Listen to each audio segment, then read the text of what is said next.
everyone, and welcome to a Kickstarter preview from us here at the Offline Gamer. And today we are going to be looking at Stormweavers, a solo tabletop game by Pavel Diemski.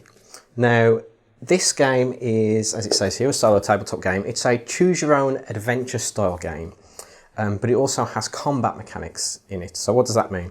Well, you play the game like a standard choose-your-own adventure game. You go to various locations, make choices, and the game will send you to different parts of the book. However, occasionally you will come across a battle map that will give you a scenario, and you have to use your character. You play Thymin the dwarf, and you will battle against enemies, and depending on if you win or lose the combat, you will again go to various locations in the book. So it's not just a book though, there are extra things that come with it. So first of all, Pavel was kind enough to send us a copy of the Polish edition, which was crowdfunded last year, I believe, and did very well. But now Pavel wants to bring the game to a wider audience, so hence he's releasing an English version on Kickstarter. So as well as the book, various pledge levels in the campaign will give you things like the battle maps. So you've got full colour illustrated versions on card that you can use. But then you've got the battle maps. What do you put on them? Well, you have all of the enemies that you'll be fighting against, and obviously your own character as well. At a higher level though, you can upgrade these to be made of what is called organic glass, which is nice and shiny if you look at that. So there's an upgraded version of those, and then you get the relevant bases to put them in. There's also what's called a Dwarven Coin, which I have here to show you. And the reason the Dwarven Coin is here is because some of the mechanics in the game need you to do a coin toss to succeed or fail. So that's what that's all about. You have character sheets. There are some character sheets in the back of the book for you to use to create your character, because there are some mechanics in statistics that your character gets, which we'll talk about when we do the playthrough in a little while. Something that I really like is this scratch out map. As you play the game, some of the locations will have one of these symbols in them, and when you visit that location you get to scratch off that part of the map and you get to reveal it. I don't know if you would do the whole thing in one playthrough, or you'd have to take 2 or 3 playthroughs to get the entire map unveiled. That's quite exciting. And the last thing I think we've got here is a little bookmark, which is also a player aid card. I haven't seen an English copy of this, but so I'm not sure if this is going to be an English campaign, but this is one of the things that was again included in the Polish version. So just looking at the books, you can see the difference in size between the Polish and the English version. That's the Polish one. Polish are much more of a Bose language than English, obviously. But yeah, so that's a quick look at the components that you get in the game. But people want to see what the game plays like. So Pavel was kind enough to give us access to a digital version of the introductory chapter of the game, which we're now going to play for you. And so you can see how the game plays, and we'll go through the character creation mechanics and the combat mechanics in that playthrough. So here we go, and enjoy. Okay, so now we've been joined by Ray. Hello. And Karen. Hello. And we are going to play the introduction to Stormweavers using the web app, as I say, that Pavel has given us access to. So if I switch this here, then everyone should be able to see that. Okay, so let's go over the character creation first. So you have your various stats for your character. So you've got dexterity, which is used for attacking and defending. Wisdom. You've got hit points, of which we have 20 to start with. You also have a weapon bonus or an armour bonus, which you get when you pick up equipment as you're adventuring. And you have gold. The dexterity and wisdom, you get a base value of 5, and then you've got 4 points that you can distribute between them to give yourself more stats in that area.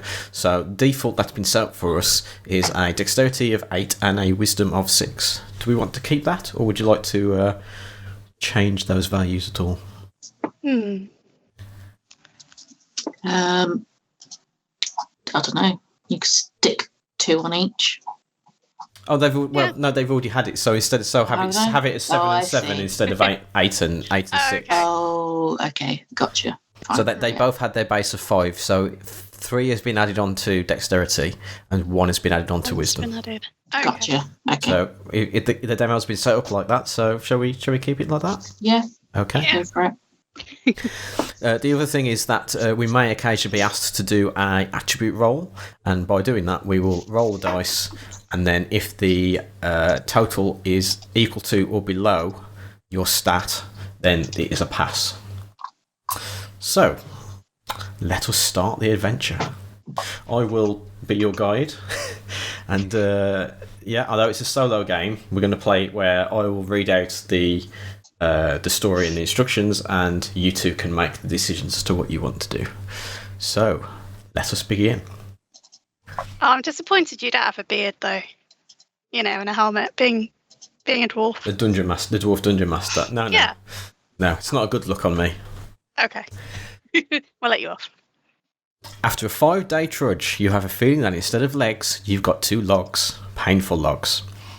Half a year ago, you joined the Free Dwarf Company on King Ernan's service. You've walked the length and breadth of Flandria with them, but you still can't get used to the tempo that the veterans impose. The core of the company comprises of your kinsmen from Caledonia, marching proudly in their tartan kilts. The howl of dwarfs' bagpipes carries over the plain, so at least some of you are in good moods. The evening has come. You stopped at the plain near the woods. After an hour, royals have joined, enormous strength of men, tents and pennants. You feel safer having them around. You set up your tent and sit by the bonfire with your comrades puffing the pipe. You've reached the place where there is no turning back, the battlefield. Who knows whether this evening is your last or not. The morale is high for the moment, yours and the royals as well. Where's Cahir? Young Nally asks. Have the deliberations ended? I'm here. Cahir McBrew, the captain of the Free Dwarf Company, joins the circle of warriors and sits on a free stub right in front of you.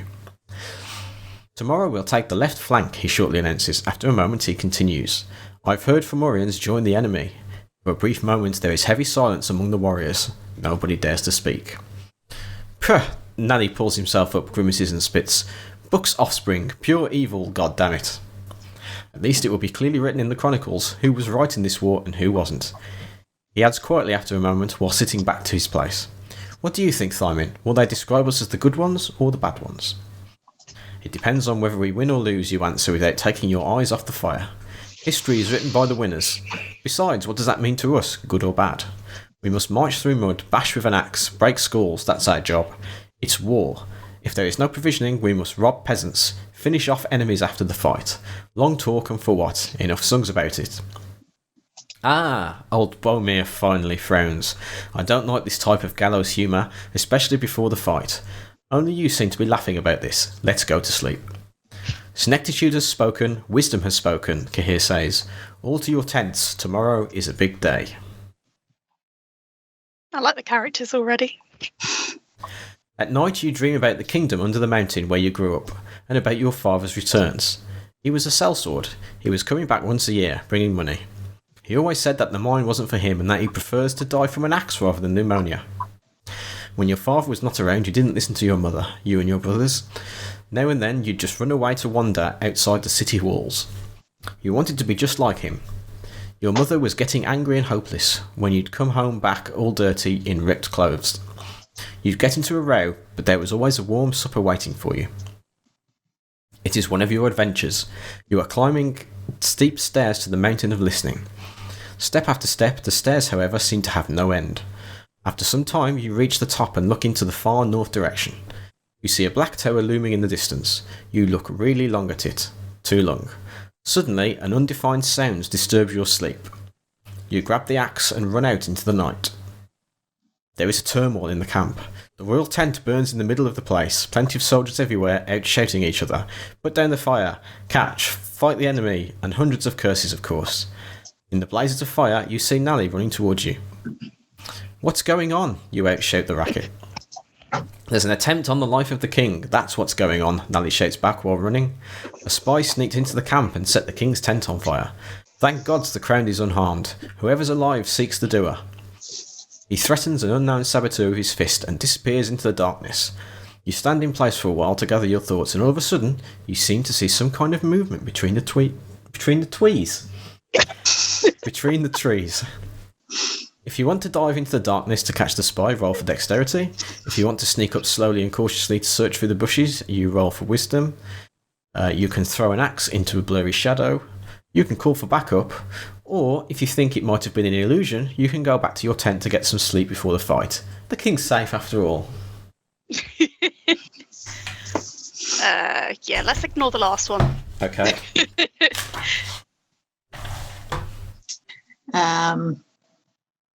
I guess our dexterity's higher, so maybe try the first. Do a dexterity roll, yeah, to try and see if you can dive into the darkness to catch the spy. Yeah. So we need to get an 8 or lower to win. Or to succeed, rather. Not win. Not win the whole game just by doing one dice roll. And you get an 8, so that is a success. So we go to W6. You throw yourself into the darkness and among the trees, running after the escaping shadow of a horned figure. Finally, it's within your reach. You grab its collar and pull it to the ground. There is the wild grin of Buck's snout, red eyes burning in front of you. Fomorag. Not just any Fomorag. His black and red clothes state that he's a Wile. You take a swing to knock him out, however. He already managed to bellow a spell, using his barbaric language composed of bleat and throaty growls. You were too slow. Being surrounded by darkness, you lose your sight for a moment. When you get it back, there isn't a single trace of the enemy. You're standing on a glade churned with hooves alone. You sit down for a while to regain your strength and notice that during the struggle, the Wile lost something. You pick an iron charm up from the ground. It is in the shape of an unfamiliar god. You look at it thoroughly, then hide it in your pocket. Write it in your accoutrement. Okay, so you have a iron charm. Make a note of that. You return to the camp and report to Kahir. He nods his head in understanding. There is nothing more that could be done, and takes the dispatch to the headquarters. In a blue mood, you go to have some rest. The morrow... ...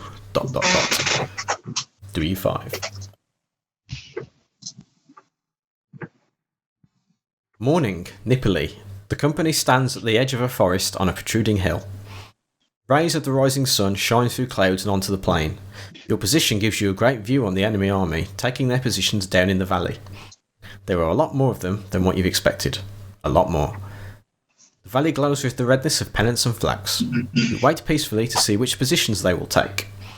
Kahir silently puffs his pipe like there's nothing important going on. Meanwhile, the sun completely breaks through the clouds and another hot day begins. It is a good day to die, Nelly says. A good day for them to die, you reply. Okay, end battling.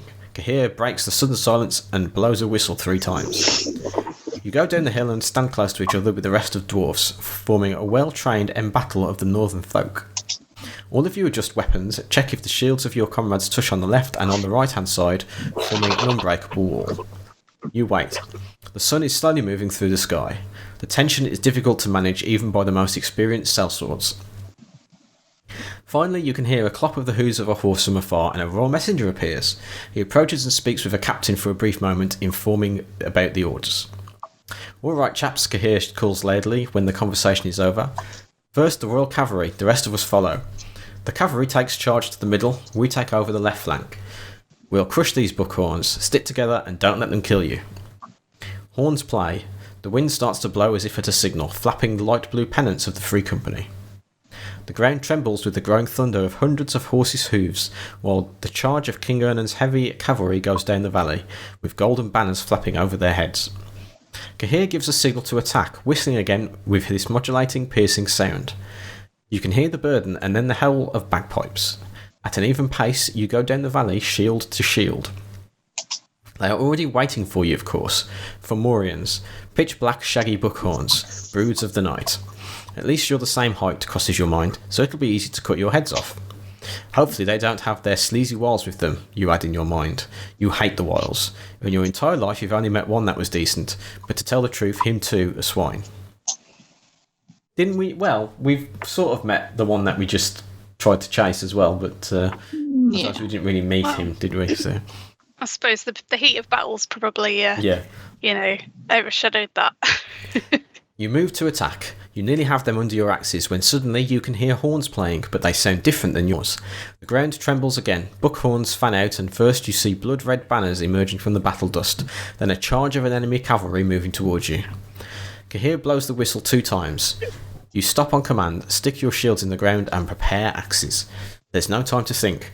Horrifying turmoil goes over your head as the heavy ride runs into the ranks with the force of a battering ram. You stand on the left-hand side, the last one in the first row. The enemy's lance pounds into you with an enormous force, pushing you back. The impetus of the charge makes you drop your shield and fall into nearby bushes. Unfortunately, there is a bluff behind the bushes. You fall down the hill and fall down into the stream. You brush yourself off, nothing's broken. You hear sounds of the battle above you, and then you notice that you're not alone. Before you even start to think, 2 Fomorians charge into you, followed by mean curses of a while. He shoots a fire bullet out of his crooked lag. You dodge at the last moment. Fomorians got to you. Defend yourself. So now we have some combat. So, here we have the combat map. Here is our character. And then we have 2 Fomorians and a while. But there is combat instructions, so we'll just quickly go through those. So the phases of the combat are, it will always be you first, so you move and then attack. And then you do the move and attack of the first enemy, then the second enemy, and then just keep going until all the enemies have moved, and then it goes back to Thymin again. Cool. Or until you die. Okay. Or lose the fight, which we'll look at. Movement is orthogonal only. You can choose to move less than your maximum movement if you wish. To attack, you have to be adjacent to the character you want to attack, and then you roll dice, and you add 1 of each dice to the dexterity of each character.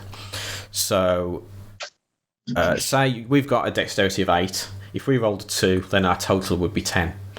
If the enemy had a dexterity of 7 and they rolled a 3, then theirs would also be 10. And then it's whoever has the highest does the difference between the totals in damage to the other player. Oh, well, there you go. That tells you that right there. So you roll for the attack and the defender, and it's all about dexterity. Special actions, the Crafty Blow. To perform the Crafty Blow, check your wisdom. If the test results in a success, you immediately cause 3 injuries to the enemy. That's very crafty. Very. If the attacker attacks directly after moving 2 fields in a straight line, he gets +1. If you do injuries of 3 or more, then you do what's called a push-out, where you move the character 2 spaces away from you. So you've basically hit them so much they've staggered back. I like that one. And then there is also encirclement, which is if you are flanked on more than one side by an enemy, then you have negative points to your dex. So Is that just orthogonally, or? Yeah. It's all orthogonal. Yeah. There's no diagonals involved here. And it does say there, the diagonal fields do not count as neighbouring. Okay. So, we have a speed of 2, and the Fomorians also have a speed of 2. It doesn't say what the Wild speed is, but I'm guessing it's the same, because he is a Fomorian, isn't he? So, Yeah. okay, so where would you like to go? Good question. I think. So, go on. No, I was just going to say, if they go in the water, they take damage. Oh yes, So it if does we say that, back doesn't up- it? So, Fomorians can't Yeah. cross the stream. If any of them falls into the stream, they lose 2 points of 2 hit points. And then when we walk into the stream, we have to stop. Yeah, Okay. but we're already in the stream, so I assume Yeah. You move out of get it. to And- leave it. And the when you can't cross the stream. Sorry, in one action, you have to like stop and then do it, and then do the rest of the move on your next turn if you want to do that. So. Okay. Oh, Okay. we have an interesting development here. If you have an iron charm, it protects from the fire, and you are safe from the fire. Oh. So Oh, the iron from charm, the iron charm from that the you picked up wiles, earlier. fireballs. Yeah, Yeah. protects you from the fireballs, so you can't take Nice. any damage from that. So there's no point doing his rolls. So normally we would do a wisdom roll for the wile every Oh turn. no, there is still a point because There is still a point because he might fail. he and might hit. fail Yeah. and hit one of his mates. Oh, Yeah, yeah, that's worth rolling for. yeah, true. They can finish each other off. It makes our job a lot easier. Yeah. Yeah. Cool. Okay, so where would you like to go? Oh yes, the enemy movements. They will always try and get to you in the quickest way. So, for example, this one here, his movement of 2, he would just go there and there to try and get closer to you. So. Yeah. Okay. I guess back up towards the cliff. There. Or do we want to go back 1 and then up 1, because then we'll be level with the other Fomorian and he can come straight at us and we can finish him off quicker, hopefully. Yeah. Yeah. So 1, 2. Yeah. Yeah. Okay, and you can't attack anyone. So this guy's going to go 1, 2. This guy's going to go 1, 2. And this guy's going to go 1, 2. Okay. Is that in the water yet? Mm, Suppose not. It's more, there's more land than water in that square, isn't there, I Yeah. guess? Just. Okay. Your turn. So, so does the wild roll? Oh, the wall needs to do his attack, Yeah. doesn't he? Yes, See if yes, he'll yes. hopefully hit So one of his he's got a ones. wisdom, so he needs to do 8 or lower to pass. So he passes his roll, but it doesn't do any damage to you because of the iron charm. So Okay. yeah, Oh well, nothing well ventured, remembered. nothing gained. Should we just stay still? Yeah, let him come to us. Okay. Bring it. Yeah. So this guy's going to go 1, 2. He's going to fall in the water Haha. and immediately lose 2 HP. Excellent. This one's going to go here. He's going to fall in the water and immediately lose 2 HP. But he's next to you, so he's going to try and attack. Okay. So his dex is 7. Our dex is 8. No, his dex is 5 because he's in the water. No, that's his HP. Oh, yes, no, you're right. Yes, if he's in the stream, then he gets 2 dexterity less. So, we'll be the first dice, he can be the second dice. So, well, that's a conclusive difference there. So he got a total of 6, and we got 8, 9, 10, 11, 12, 13. Wow. So that's what's that? The difference between 6 and 13? 7. So he's dead already. Wow. Bam. This is So going all right. he tried to attack you, and then I don't know what happened, but obviously you just counteracted it really well, and He stumbled and fell on his sword. maybe, yeah. Okay. Now it's the wild's turn. So he's going to go 1, 2. And he's going to try and do a wisdom, which is 5. So again, that's a success, but he doesn't do any damage to you because of your iron charm. Excellent. So now it's your go. Do we want to make it... Well, if we move up 1, then we'll be able to attack the guy in the stream, won't we? Yeah. Yeah.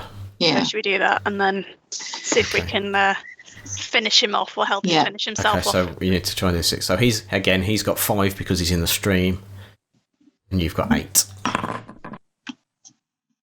So you get 12. He gets 10. So you do 2 damage to him. Oh. He's now going to. He's not going to move because he's already next to you. He's going to do some damage, or try to do some damage. So again, it's 5 and 8. And you've got 8, 9, 10, 11, 12, 13, and he's got 11. So again, he loses that, and you do 2 damage to him again. Yes. Nearly there. The wild's now going to go there and then there. He's going to do a wisdom roll. And it's a success, but again, doesn't do any damage to you. And then it's your go. Lucky we got the iron chime, or we'd be. Yeah. We might be a bit dead by now. Okay. Well, you have to roll. So if he successfully hits, you would roll another d6 and then take that much damage. So you never know. You could be really lucky and just be getting 1s all the time, but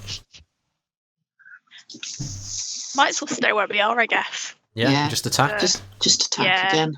We only need 2 more to cut him down, so. So that's it. So it's 8. So it's 10 versus 7. Yeah. So again, you've done damage to him. Plump plump, and he's dead. Shall we, as we've only got the one left, we could always lead him on a bit of a dance. If you want to. If you want to move somewhere, don't forget that if you move here, then you'll stop instantly there. Maybe we should move into the stream up There. 1, and then we can come out of it Come the out next again time. the next turn. Okay. Yeah, that's a good idea. So you can't attack him. Cool. He's going to try and move close to you. 1, 2. He's going to do a wisdom roll. Well, there's no point doing it now because there's no one for him to hit if he misses. Yeah. So it'll just like whiz right past you. So, yeah. So he's moved. So where would you like to go? Can we? We can't walk through him, can we? No, but you can move and try and attack him. Yeah, we could do that. Okay. Boom. Okay. So that's 14 against 8. So what's that? 6. 6. So you've done 6 damage. 1, 2, 3, 4, 5, 6. But you've also pushed him back as well because you've done more than 3 damage. So he goes blump, blump, and he's there. Wow. Okay. Nice. So now it's his turn again. So he's going to advance back on you, and he can't harm you. So there's no point rolling. So now it's your turn again. Okay. Do you say we can't walk past him? No, you can't. Okay. No diagonals, so we can't even sort of skip past him at an angle. No. No. And if you go there, you'll be in the water. Actually, yeah. Yeah, so we'd have to stop. You might as well just attack him then. And Guess we'll just beat him up. yeah. Yeah. I mean, I don't even need to work that one out to know that's a success. A lethal. So he's dead as well. So you have won the battle. So let's see what happens, shall we? Yep. You stand before a stinking corpse, breathing heavily. Suddenly, you feel a stabbing pain in your side. You look down and see a red stain. It's getting bigger and bigger. A dying wild chuckles in a disgusting laugh and throws away a black dagger, with which he apparently wounded you. You cut his horn head with one large blow. After that, your strength is dwindling. You can still hear the turmoil of the fight afar. You'd like to join your comrades and fight the rest of the enemies, but your legs refuse to obey. You fall down to your knees, however. With the last ounce of strength, you take out a horn and blow it. When you regain consciousness, the first thing that you see before your eyes is the ceiling of the tent. You survived, but don't feel well. Wasted by fever, not knowing how serious your wounds are. After a while, Kahir shows up, at whose side you try to pull yourself up in bed. He looks at you with a serious expression. Are you alive? I guess so, you give a feeble response. How was the fight? We won, but the losses are enormous. The dwarf is truly worried. Not good, you respond, and fall back on the bed with a groan. Oh. Just like that. Just like that. After a while of silence, you add, "Thanks, Captain, you've commanded well. It is I you should be thanking. That wild could have made a big fuss if he was to sneak up from the left flank and throw fire at us. Luckily, you got to him before he was able to do it." Those sneaky wiles. I don't think we like them. They are wily. We won. They are. We won. We shouldn't be injured. Oh, That's well. just unfair. The wound is serious, Kahir says. Local doctors won't be able to heal it. Today, King Ernan is sending messengers to the north, to Udgard. They will sail over the sea. I've arranged a spot for you on the ship. They are the best medics in the world in Udgard. If they won't heal the wound, no one will. Then he falls silent for a moment. And even if it's destined for you to die, you'll at least see the kingdom under the mountain again, he adds quieter. Thanks, Captain. It has been an honour to serve under your command. Sleep now, you'll be carried to the ship within an hour. You fall on the bedsheets and into a black hole of a dreamless dream. And that is the end of the introduction to Stormweavers. Ooh. Back on Kickstarter. I want to know what happens next. Well, we'll have to play the full game. So, that's a brief look at the mechanics and how Stormweaver works. I think that battle is purposefully not very difficult because it's the introductory chapter. I'm sure some of the ones later in the game will be a lot harder to win. So, yeah, what do you think of that so far? It's good fun. Good Yeah. fun? Yeah. Yeah. It's a good introduction as well. Like I've not done much role playing. I think I've tried it once, and I've seen a few D&D sessions, but it feels like a good setup if you're sort of new to it or not very confident, which I guess I am. So I'm quite keen to take it further and give the next missions a go. I think it lends itself well to this format as well. Yeah. Especially with the current situation around the world. Being able to play a game like this with your friends over video chat is pretty good, I think. Yep. You can play it on your own. You can play it with your partner or your friends, and either in person or online. So Yeah, the app really helps. Yeah. That it's nice to have it all sort of laid out, and it's easy to. Even if you don't want to use the what's app going on. and you want something a bit tactile, you can always point your camera at the models and move them around, so... True. Yeah. Versatile. Yeah. So, yeah, that's our preview of Stormweavers. Thanks again, Pavel, for letting us show this off. And, yeah, we'll say goodbye to you all now, and we'll see you next time. Bye. Bye. Bye.